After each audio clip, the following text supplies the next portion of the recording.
Okay, well here it is. It's 12:02. In fact, I think it's 45 minutes later because we've gone past a Central Western Standard Time or something, and a sign that said move your clocks forward 45 minutes. Now I'm just going to turn around. We're on the road again. So that you can see that person there very clearly, whether you want to see me at this moment, because we have a very, very interesting story to tell you. We went to pull in to get some fuel at, where was it? Caiguna.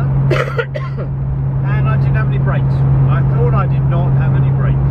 Anyway, I managed to stop 2k past the petrol area. On the... by using the handbrake and everything else, and... on the side of the road, on the Nullarbor. And the gearbox, and made the stop. And then we were wondering what happened with, oh yeah, here we go, bring the RAC, cut a long story short. No, we won't cut the long story too short. No, we're not too short. When we phoned the RAC, they phoned down, and it was going to be 3.5 hours before anyone could actually get to us. So we thought, oh, that's good. And it was going to be an excess because we... had the bronze, we had the lower No, we didn't have bronze. We're a bronze member, but we have the ultimate, which I thought was the top, but apparently it is ultimate plus. And so this excess was going to cost us $1,400. If we paid another $50, it would only cost us $1,100. Which was fair, really. Yes, but anyway, so we paid the $50 over the phone. And the excess was due to the fact that they were going to have to come out, pick us up, and potentially take us back again. 700k in all round. And we were only covered for 300 all round. So, and because we were a captive audience, we couldn't go anywhere, do anything, so we had no choice. And then we were sitting there. That's right. Now I had a phone call from the towing, the people that were going to try and fix it. They had a tow truck that was leaving Madura, which was east of us, in about an hour.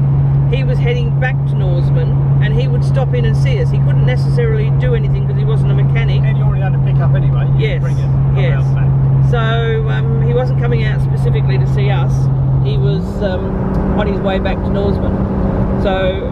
But we were looking at, an all day on the side of the road. Yes, it was going to be about half hour to an hour to get to us, just sort of. Yeah, and then he had to drive 3 hours to Norseman. So it could have been this evening, actually. Yes, in real terms, so we got to see. So I'm looking down at my phone to see.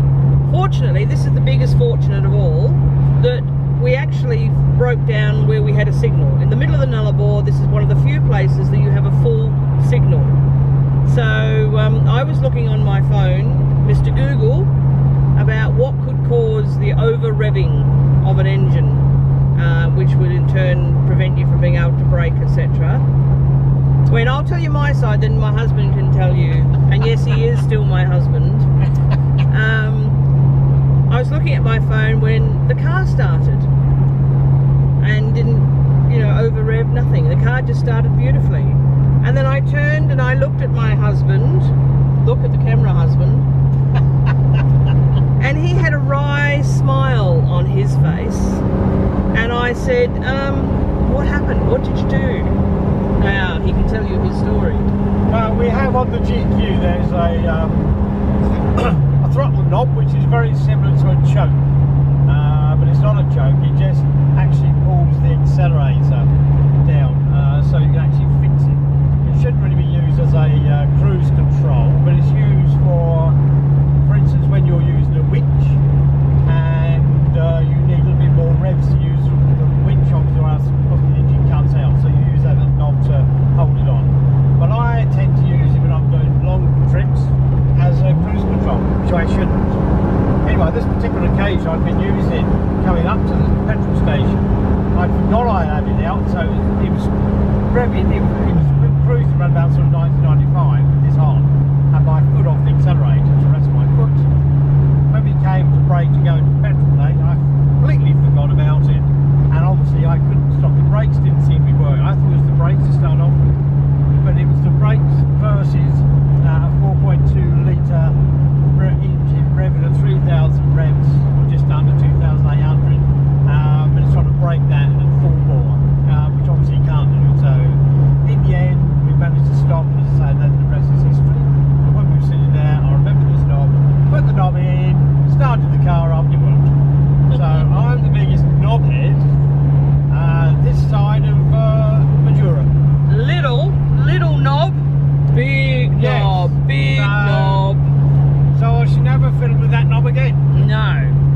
might fiddle with that knob again. I'm just not sure when I might fiddle with that knob again.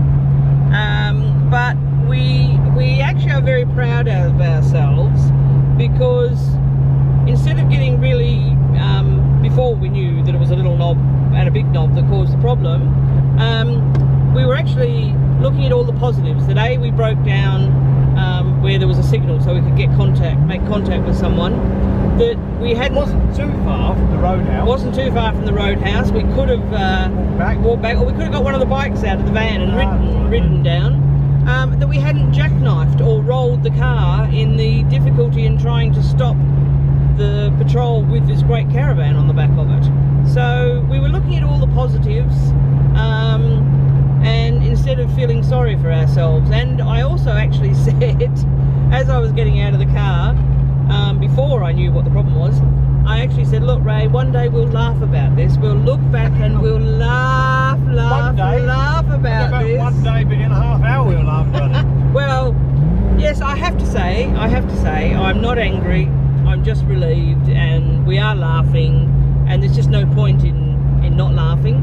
I still love him. I still like him. It was a mistake. It was a mistake, and he says, and I believe him as well, he'll never do that again. I'm not sure whether he means he'll never use the knob again, or that he definitely won't forget to push the knob back in when he wants to stop. So, but anyway, we thought I was going to write a blog on the blog, but we thought let's do a little video of it, and you can see honestly that we are still talking. I still love him. We're not going to get a divorce over Not yet, it. no. Not yet, anyway. All right, catch ya. Will do. Further down the track.